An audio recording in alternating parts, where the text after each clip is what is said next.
Ketua DPR RI Puan Maharani memberikan tanggapan terkait sikap utusan khusus Presiden Miftah Maulana Habibur Rahman atau Gus Miftah menghina penjual es teh saat berdakwah.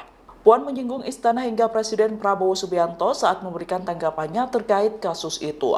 Ketua DPP PDIP itu mengaku sependapat dengan istana terkait sikap Gus Miftah. Puan mengatakan sikap Gus Miftah bertentangan dengan Presiden Prabowo. Menurut Puan, membangun bangsa harus dimulai dari membangun rasa persaudaraan tanpa saling merendahkan. Pernyataan itu disampaikan Puan pada Kamis 5 Desember.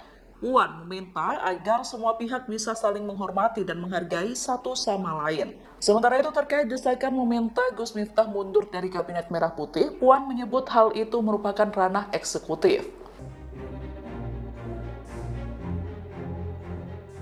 Download Tribun X sekarang, menghadirkan lokal menjadi Indonesia.